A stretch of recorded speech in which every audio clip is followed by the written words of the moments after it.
Déjame empezar con una pregunta muy simple. Si hoy te dicen que la calidad del aire es aceptable, ¿tú saldrías tranquilamente a caminar, a correr, a hacer ejercicio o simplemente llevar a tus hijos al parque? Porque la palabra aceptable es una de las más ambiguas hoy en día en salud pública.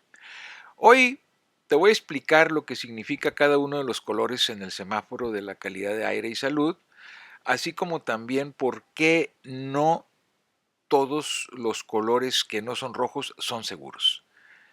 Soy el doctor García Villarreal y este es su canal Salud y más.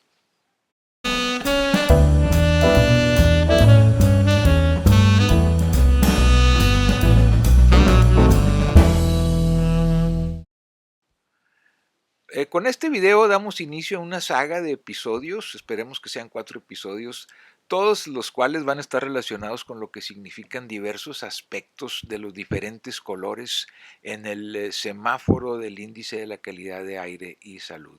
Si te gusta el contenido de este canal, yo te invito a que le des like, esto nos ayuda a que el algoritmo de YouTube haga llegar la información veraz como la que se maneja en este canal a muchas más personas, así como también que te suscribas para que seas parte de la comunidad Salud y más, actives la campanilla de notificaciones y de esta forma YouTube te avise cada vez que vayamos subiendo nuevo material y no te pierdas ninguno de nuestros episodios.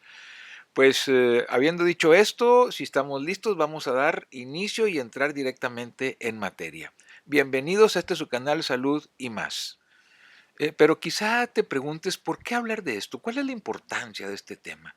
Bueno, pues tenemos que reconocer que durante años siempre hemos ubicado a la contaminación del aire como un problema casi exclusivamente de políticas públicas relacionadas con un problema ambiental.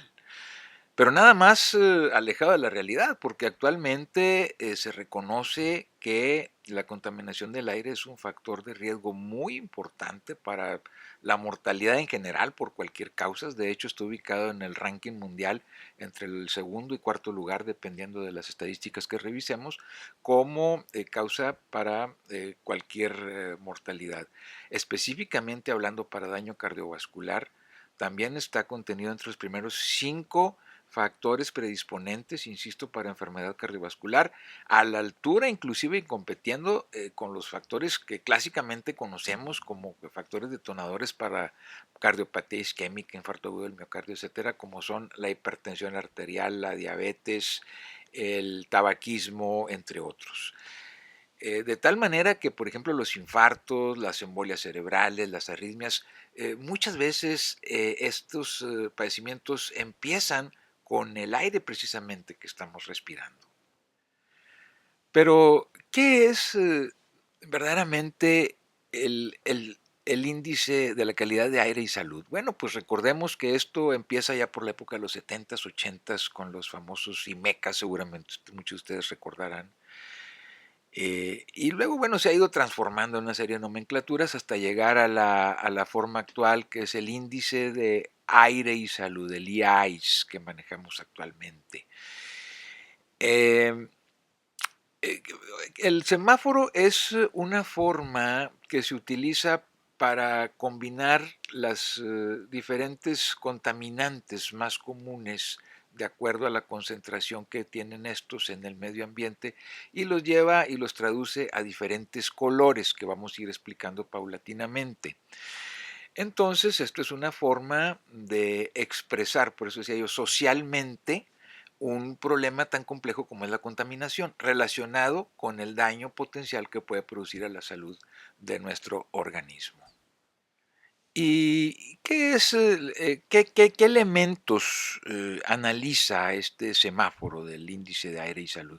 Bueno, pues fundamentalmente se concentra en 6 contaminantes principales. No quiere decir que sean los únicos, desde luego que hay más, pero estos son los que más comúnmente podemos encontrar, que básicamente es el material particulado de 10 micras o menos, material particulado de 2.5 micras o menos, que ya hemos hablado bastante acerca de estos contaminantes, El ozono troposférico, desde luego, no el de la biosfera, sino el troposférico, el que está aquí en la superficie con nosotros a nivel del suelo, el monóxido de carbono, el dióxido de azufre y el dióxido de nitrógeno. Básicamente son los 6 componentes que se analizan en este semáforo. El más peligroso para nosotros desde el punto de vista cardiovascular pues son las partículas de 2.5 micras o menos. Ya vimos por qué: penetran al torrente sanguíneo y causan un fenómeno de estrés oxidativo que redunda en el daño del endotelio y etcétera, etcétera, que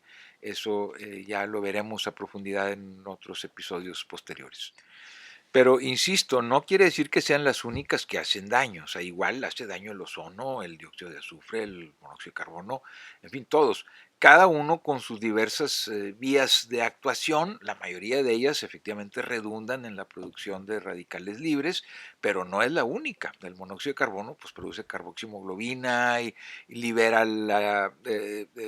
dificulta la liberación de oxígeno, por ejemplo. El ozono ataca ahí la superficie del alvéolo en un momento dado, causa inflamación, en fin, etcétera, etcétera. También produce el fenómeno de ROS, de las Reactive Oxygen Species, que ya hemos hablado también de esto. Lo vamos a hacer más a profundidad más adelante. Y en fin, cada uno tiene un daño específico en el organismo, pero sin duda el componente principal pues es el estrés oxidativo. Ahí lo podríamos resumir. Ahora, los colores, ¿qué significan? Lo que te dicen y lo que no te dicen también. Vamos a empezar con el color verde. La calidad del aire aquí se dice que es buena, y el impacto que tiene en la salud del organismo, de toda la población en general, hablando como un grupo en general, el impacto que tiene es muy bajo. Entonces pudiéramos decir que es el único color que es francamente tranquilo. Ahora vamos con el color amarillo. Te dicen que la calidad del aire es aceptable cuando está el semáforo en amarillo. Pero realmente, ¿qué significa esto? Bueno, pues esto aquí es donde empieza realmente el problema, decía yo, porque resulta muy confuso el término. Es decir, aceptable desde el punto de vista de que el riesgo real para la población en general tal vez esté todavía en ciertos límites que pudiéramos llamar regulatoriamente como aceptables. Entiéndase de la siguiente forma, para simplificarlo. Existe un aumento de riesgo, sí, por ejemplo, en los fenómenos cardiovasculares, pero que se empieza a ver más marcado en grupos especiales que son más vulnerables. Entiéndase, el paciente que ya tiene antecedentes cardiovasculares, pacientes hipertensos, pacientes diabéticos, pero también pacientes de la tercera edad y pacientes que son niños. Aquí ya se empieza a ver cómo se despega y se empieza a elevar la incidencia, insisto, de fenómenos, entre otros, cardiovasculares, pulmonares, en fin, etcétera, en estos grupos especiales. Entonces es cuando la gente se confía, porque piensa que aceptable es inocuo, y de ninguna manera no es inocuo. O sea, el daño existe, y es donde, al confiarse la gente, pues empieza el problema silenciosamente. El color naranja significa que la calidad del aire es mala, y esto pues tiene un impacto directo. Aquí ya no hay discusión, ya existe un daño marcado con aumento de la incidencia en las enfermedades en el cuerpo humano. Sobre todo a nivel cardiovascular aumentan el número de infartos, de embolias cerebrales, por ejemplo, de hospitalizaciones, ya sea por falla cardíaca o los mismos problemas pulmonares. En fin, ya no hay discusión, de tal manera que inclusive se contraindica el ejercicio al aire libre. Y luego tenemos el color rojo y el morado, que son respectivamente calidad del aire muy mala y extremadamente mala, y el riesgo para la salud es muy alto y extremadamente alto. Aquí pues ya no hay discusión, el aire es directamente tóxico, como mencionamos. No es exageración, esto es simplemente fisiología, es fisiología cardiovascular aplicada. Y de tal manera que el error más frecuente es pensar que mientras no estemos en el color rojo, pues no pasa nada. No, no, no, señores. El daño preferentemente cardiovascular empieza con el color amarillo. Es decir, el que esté en amarillo no significa que no pase nada. Simplemente es advertencia temprana del riesgo, sobre todo, insisto, cardiovascular para el organismo. Y hasta aquí la emisión de nuestro primer episodio de esta saga que estamos transmitiendo lo que significa la calidad del aire, lo que no te explican. En el próximo episodio veremos en más profundidad por qué el término aceptable es uno de los más ambiguos y de los más confusos y quizás sea uno de los mayores errores de comunicación en salud. Si te gustó este video, yo te invito a que le des like para que este contenido le llegue a muchas más personas, así como también lo puedes compartir, el enlace de este video. Suscribirte a nuestro canal y ser parte de esta comunidad Salud y Más. Actives la campanilla de notificaciones para que, insisto, no te pierdas ninguno de nuestros episodios conforme vayamos subiéndolos a su canal Salud y Más. Soy el doctor García Villarreal. Muchísimas gracias por su atención y nos vemos en la próxima consulta. Hasta la vista.